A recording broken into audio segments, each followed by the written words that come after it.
going down to the very wire to see if they can actually come up with $1.2 trillion in cuts, never mind the 10 plus more that they're going to need to make eventually. You're right. It probably will go down to the wire, but there are a few options. One is that they could vote themselves an extension, and there is some view on the Hill that they might do that. The committee itself would have to have 7 of the 12 members do that. So if the Democrats do that, they need one Republican and vice versa. Obama doesn't want to step into the middle of it because of what happened last summer. And so what is he? He's out on the campaign trail campaigning on this issue when he really should be back in Washington banging heads and getting members of both the House and the Senate together to come up with some resolution. The Democrats wouldn't mind this issue coming up every 2 to 4 months, reminding people that they're for middle-class taxpayers, and yet Republicans want to vote for it once and be done with it. Now the perception, I mean, right or wrong, among at least private sector workers is that salaries of state workers are so inflated and the pensions are so generous. Well, that hits the nail on the head, Lori, because what's happened over time is those salaries have come up and in many cases are competitive, if not in some areas and some segments, higher than the private sector. One of the roles that President Obama wants to have on Monday is to try to encourage some of the European leadership and the EU leadership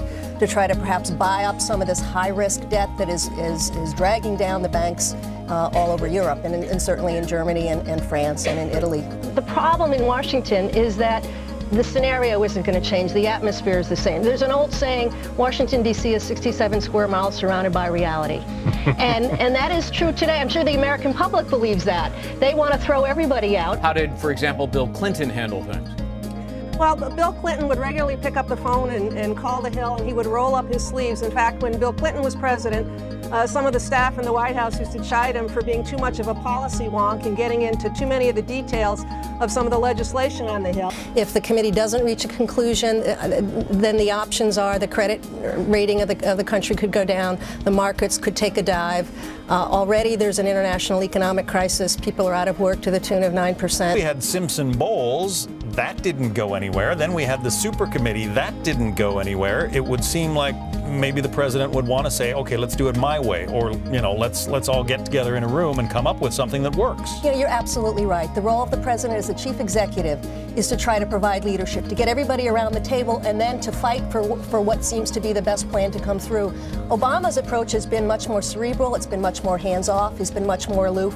And I think at this point in time, both sides, the Hill and the White House, seem to be saying, oh, we're just going to wait till after next November. So you think advantage Obama in this scenario, in the outcome? In this week, yes, and I haven't felt that in the past. In the past, I've been in line with people like Karl Rove and others who've said that Obama is in the White House. He should act like the CEO, but he's been acting like the chairman of the board. He likes to come in at the end and christen the deal. If those circumstances don't change between now and next November, I think both members of Congress and the president will be in the tank.